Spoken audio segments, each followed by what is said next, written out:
हरे कृष्णा, राधे राधे। हम सभी साधक श्री चैतन्य चरितावली श्रवण कर रहे हैं। प्रसंग है श्री रघुनाथ दास जी का गृह त्याग गतांक से आगे।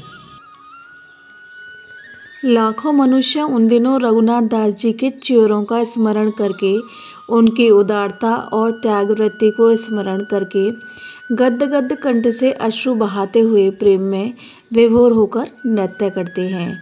महामहिम रघुनाथ दास जी सौभाग्यशाली थे। तभी तो नित्यानंद जी ने कहा, रघु आज तो तुम बुरे फंसे, अब यहाँ से सहज में ही नहीं निकल सकते। मेरे सभी साथी भक्तों को आज दही चूरा खिलाना होगा। बंगाल और बिहार में च्योरों का सर्वश्रेष्ठ भोजन समझते हैं। पता नहीं वहाँ के लोगों को उसमें क्या स्वाद आता है। चूरा कच्चे धानों को कूटकर बनाए जाते हैं और उन्हें दही में भिगोकर खाते हैं। बहुत से लोग दूध में भी चूरा खाते हैं। दही चूरा ही सर्वश्रेष्ठ भोजन है। इसके दो भेद हैं, दही चूरा और चूरा दही। जिसमें चूरों के साथ यथेष्ट दही चीनी दी जाए उसे तो दही चूरा कहते हैं, और जहाँ दही चीनी का संकोच हो और चूरा अधिक होने के कारण पानी में भिगोकर दही चीनी में मिलाए जाए वहाँ उन्हें चूरा दही कहते हैं। बहुत से लोग तो पहले च्योरों को दूध में भिगो लेते हैं, फिर उन्हें दही चीनी से खाते हैं। अजीब स्वाद है। भिन्न भिन्न प्रांत के भिन्न भिन्न पदार्थों के साथ स्वाद भी भिन्न भिन्न है। एक बात और, च्योरों में छूत छात नहीं। जो ब्राह्मण किसी के हाथ की बनी पूड़ी तो क्या, फलाहारी मिठाई तक नहीं खाते, वे भी दही चूरा अथवा चूरा दही को मज़े से खा लेते हैं। नित्यानंद जी की आज्ञा पाते ही रघुनाथ दास जी ने फौरन आदमियों को इधर उधर भेजा। बोरियों में भरकर मनो बढ़िया चूरा आने लगा। इधर उधर से दूध दही के सैकड़ों घड़ों को सिर पर रखे हुए सेवक आ पहुँचे। जो भी सुनता वही चूरा उत्सव देखने के लिए दौड़ा आता। इस प्रकार थोड़ी ही देर में वहाँ एक बड़ा भारी मेला सा लग गया। चारों ओर मनुष्यों के सिर ही सिर दिखते थे। सामने सैकड़ों घड़ों में दूध दही भरा हुआ रखा था। हजारों बड़े बड़े मिट्टी के कुल्हड़ दही चूरा खाने के लिए रखे थे। दूध और दही के अलग अलग चूरा भिगोए गए। दही में कपूर, केसर आदि सुगंधित द्रव्य मिलाए गए। केला, संदेश, नारिकेल आदि भी बहुत से मंगाए गए। जो भी वहाँ आया सभी को दो दो कुल्हड़ दिए गए। नित्यानंद ने महाप्रभु का आह्वान किया। नित्यानंद जी को ऐसा प्रतीत हुआ मानो प्रत्यक्ष श्री चैतन्य चूरा उत्सव देखने के लिए आए हैं। उन्होंने उनके लिए अलग पात्रों में चूरा परोसे और हरी हरी ध्वनि के साथ सभी को प्रसाद पाने की आज्ञा दी। 50 आदमी परोस रहे थे। जिन्हें जहाँ जगह मिली वह वहीं बैठकर प्रसाद पाने लगा। सभी को उन दिनों के च्योरों में एक प्रकार के दिव्य स्वाद का अनुभव हुआ। सभी ने खूब तृप्त होकर प्रसाद पाया। शाम तक जो भी आता रहा उसे ही प्रसाद देते रहे। रघुनाथ दास जी को नित्यानंद जी का उच्छिष्ट प्रसाद मिला। उस दिन राघव पंडित के यहाँ नित्यानंद जी का भोजन बना था। उन्हें सभी भक्तों ने मिलकर शाम को पाया। रघुनाथ दास उस दिन वहीं राघव पंडित के घर रहे। दूसरे दिन उन्होंने नित्यानंद जी के चरणों में प्रणाम करके उनसे आज्ञा मांगी। नित्यानंद जी ने चैतन्य चरण प्राप्ति का आशीर्वाद दिया। इस आशीर्वाद को पाकर रघुनाथ दास जी को परम प्रसन्नता हुई। उन्होंने राघव पंडित को बुलाया और भक्तों को कुछ भेंट करने की इच्छा प्रकट की। राघव पंडित ने उन्हें सहर्ष सम्मति दे दी। तब रघुनाथ दास जी ने नित्यानंद जी के भंडारी को बुलाकर 100 रुपये और 7 तोला सोना नित्यानंद जी के लिए दे दिया और उससे कह दिया कि हम चले जाएं। तब प्रभु पर यह बात प्रकट हो। फिर सभी भक्तों को बुलाकर यथायोग्य उन्हें 10, 5, 20 तथा 50 रुपये भेंट दे देकर सभी की चरण वंदना की। चलते चलते समय राघव पंडित को भी वे 100 रुपये और 2 तोला सोना दे गए। इस प्रकार सभी की यथायोग्य पूजा करके रघुनाथ दास जी अपने घर लौट आए। वे शरीर से तो लौट आए किंतु उनका मन नीलांचल में प्रभु के पास पहुंच गया। अब उन्हें नीलांचल के सिवा कुछ सूझता ही नहीं था। जब उन्होंने सुना कि गौड़ देश के सैकड़ों भक्त सदा की भांति रथ यात्रा के उपलक्ष्य से श्री चैतन्य चरणों में 4 महीने निवास करने के निमित्त नीलांचल आ रहे हैं, तब तो उनकी उत्सुकता परिधि को पार कर गई। किंतु वे सबके साथ प्रकट रूप से नीलांचल जा ही कैसे सकते थे, इसलिए वे किसी दिन एकांत में छुपकर घर से भागने का उद्योग करने लगे।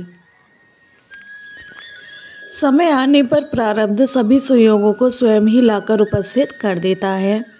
एक दिन अरुणोदय के समय रघुनाथ जी के गुरु तथा आचार्य यदुनंदन जी उनके पास आए। उन्हें देखते ही रघुनाथ दास जी ने उन्हें भक्ति भाव से प्रणाम किया। आचार्य ने स्नेह के साथ इनके कंधे पर हाथ रखकर कहा, भैया रघु, तुम उस पुजारी को क्यों नहीं समझाते? वह 4-5 दिन से हमारे यहाँ पूजा करने आया ही नहीं। यदि वह नहीं कर सकता तो किसी दूसरे ही आदमी को नियुक्त कर दो। धीरे धीरे रघुनाथ दास जी ने कहा, नहीं, मैं उसे समझा दूंगा। यह कहकर वे धीरे धीरे आचार्य के साथ चलने लगे। उनके साथ ही साथ वे बड़े फाटक से बाहर आ गए। प्रातःकाल समझकर रात्रि के जगे हुए पहरेदार सो गए थे। रघुनाथ दास जी को बाहर जाते हुए किसी ने नहीं देखा। जब वे बातें करते करते यदुनंदनाचार्य जी के घर के समीप पहुंच गए, तब उन्होंने धीरे से कहा, अच्छा, तो मैं अब जाऊं? कुछ संभ्रम के साथ आचार्य ने कहा, हाँ हाँ, तुम जाओ। लो, मुझे पता भी नहीं, तुम बातों ही बातों में यहाँ तक चले आए। तुम अब जाकर जो करने योग्य कार्य हो उन्हें करो। बस इसे ही वे गुरु आज्ञा समझकर और अपने आचार्य महाराज की चरण वंदना करके रास्ते को बचाते हुए एक जंगल की ओर हो लिए। जो शरीर पर पहने थे वही एक वस्त्र था। पास में न पानी पीने का पात्र था और न मार्ग व्यय के लिए एक पैसा। बस चैतन्य चरणों का आश्रय ही उनका पावन पाथेय था। उसे ही कल्पतरु समझकर वे निश्चित भाव से पगडंडी के रास्ते से चल पड़े। धूप छांव की कुछ भी परवाह न करते हुए वे बिना खाए पिए गौर गौर कहकर रुदन करते हुए जा रहे थे। जो घर के पास के बगीचे में भी पालकी से ही जाते थे, जिन्होंने कभी कोस भर का भी मार्ग पैदल तय नहीं किया था, वे ही गोवर्धन दास मजूमदार के इकलौते लाडले लड़ैते लड़के कुंवर रघुनाथ दास आज 15 कोस 30 मील शाम तक चले और शाम को एक ग्वाले के घर में पड़ रहे। भूख प्यास का इन्हें ध्यान नहीं था। ग्वाले ने थोड़ा सा दूध लाकर इन्हें दे दिया।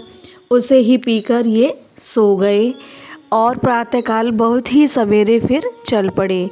वे सोचते थे, यदि पुरी जाने वाले वैष्णवों ने भी हमें देख लिया तो फिर हम पकड़े जाएंगे।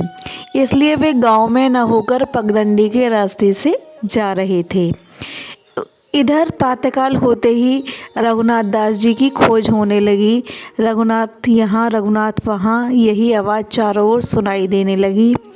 किंतु रघुनाथ यहाँ वहाँ कहाँ, वह तो जहाँ का था वहाँ ही पहुँच गया। अब झींकते रहो। माता छटपटाने लगी, स्त्री सिर पीटने लगी, पिता आंखें मलने लगे, ताऊ बेहोश होकर भूमि पर गिर पड़े। उसी समय गोवर्धन दास मजूमदार ने 5 घुड़सवारों को बुलाकर उनके हाथों शिवानंद सेन के पास एक पत्री पढ़ाई कि रघु घर से भागकर तुम्हारे साथ पुरी जा रहा है, उसे फौरन इन लोगों के साथ लौटा दो। घुड़सवार पत्री लेकर प्रभु जाने वाले वैष्णवों के पास रास्ते में पहुँचे। पत्र पढ़कर सेन महाशय ने उत्तर लिख दिया, रघुनाथ दास जी हमारे साथ नहीं आए हैं, न हमसे उनका साक्षात्कार ही हुआ। यदि वे हमें पुरी मिलेंगे तो हम आपको सूचित करेंगे। उत्तर लेकर नौकर लौट आए। पत्र को पढ़कर रघुनाथ दास जी के सभी परिवार के प्राणी शोक सागर में निमग्न हो गए। इधर रघुनाथ दास जी मार्ग की कठिनाइयों की कुछ भी परवाह न करते हुए भूख प्यास और सर्दी गर्मी से उदासीन होते हुए 25-30 दिन के मार्ग को केवल 12 दिनों में ही तय करके प्रभु सेवित श्री नीलांचलपुरी में जा पहुँचे। उस समय महाप्रभु श्री स्वरूप आदि भक्तों के सहित बैठे हुए कृष्ण कथा कर रहे थे। उसी समय दूर से ही भूमि पर लेटकर रघुनाथ दास जी ने प्रभु के चरणों में साष्टांग प्रणाम किया। सभी भक्त संभ्रम के सहित उनकी ओर देखने लगे। किसी ने उन्हें पहचाना ही नहीं। रास्ते की थकान और सर्दी गर्मी के कारण उनका चेहरा एकदम बदल गया था। मुकुंद ने पहचान कर जल्दी से कहा, प्रभु रघुनाथ दास जी हैं। प्रभु ने अत्यंत ही उल्लास के साथ कहा, हाँ रघु आ गया, बड़े आनंद की बात है। यह कहकर प्रभु ने उठकर रघुनाथ दास जी का आलिंगन किया। प्रभु का प्रेमालिंगन पाते ही रघुनाथ दास जी की सभी रास्ते की थकान एकदम मिट गई। वे प्रेम में विभोर होकर रुदन करने लगे। प्रभु अपने कोमल करों से उनके अश्रु पोंछते हुए धीरे धीरे उनके सिर पर हाथ फेरने लगे। प्रभु के सुखद स्पर्श से संतुष्ट होकर रघुनाथ दास जी ने उपस्थित सभी भक्तों के चरणों में श्रद्धापूर्वक प्रणाम किया और सभी ने उनका आलिंगन किया। रघुनाथ दास जी के उतरे हुए चेहरे को देखकर प्रभु ने स्वरूप दामोदर जी से कहा, स्वरूप देखते हो ना रघु कितनी विचारावस्था में यहाँ आया है। इसे पैदल चलने का अभ्यास नहीं है। बेचारे को क्या काम पड़ा होगा। इसके पिता और ताऊ को तो तुम जानते ही हो। चक्रवर्ती जी के साथ उन दोनों का भ्रातृभाव का व्यवहार है। इसी संबंध से ये दोनों भी हमें अपने देवता के समान मानते हैं। घोर संसारी हैं। वैसे साधु वैष्णवों की श्रद्धा के साथ सेवा भी करते हैं, किंतु उनके लिए धन संपत्ति ही सर्वश्रेष्ठ वस्तु है। वे परमार्थ से बहुत दूर हैं। रघुनाथ के ऊपर भगवान ने परम कृपा की, जो इसे उस अंधकूप से निकालकर यहाँ ले आए। रघुनाथ दास जी ने धीरे धीरे कहा, मैं तो इसे श्री चरणों की ही कृपा समझता हूँ। मेरे लिए तो ये ही युगल चरण सर्वस्व हैं। महाप्रभु ने स्नेह के स्वर में स्वरूप गोस्वामी से कहा, रघुनाथ को आज से मैं तुम्हें ही सौंपता हूँ। तुम ही आज से इनके पिता माता भाई गुरु और सखा सबको छोड़। आज से मैं इसे स्वरूप का रघु कहा करूँगा। यह कहकर प्रभु ने रघुनाथ दास जी का हाथ पकड़कर स्वरूप गोस्वामी के हाथों में दे दिया। रघुनाथ दास जी ने फिर से स्वरूप दामोदर जी के चरणों में प्रणाम किया और स्वरूप गोस्वामी ने भी इन्हें आलिंगन किया। उसी समय गोविंद ने धीरे से रघुनाथ को बुलाकर कहा, रास्ते में न जाने पर कहाँ कब खाने को मिला होगा, थोड़ा प्रसाद पालो। रघुनाथ दास जी ने कहा, समुद्र स्नान और श्री जगन्नाथ जी के दर्शनों के अनंतर प्रसाद पाऊंगा। यह कहकर वे समुद्र स्नान करने चले गए और वहीं से श्री जगन्नाथ जी के दर्शन करते हुए प्रभु के वास स्थान पर लौट आए। महाप्रभु के भिक्षा कर लेने पर गोविंद ने प्रभु का उच्छिष्ट महाप्रसाद रघुनाथ दास जी को दिया। प्रभु का प्रसादी महाप्रसाद पाकर रघुनाथ दास जी वहीं निवास करने लगे। गोविंद उन्हें नित्य महाप्रसाद दे देता था और ये उसे भक्तिभाव से पा लेते थे। इस प्रकार ये घर छोड़कर विरक्त जीवन बिताने लगे। यह प्रसंग अब यहीं विश्राम लेता है। हरे कृष्णा, राधे राधे।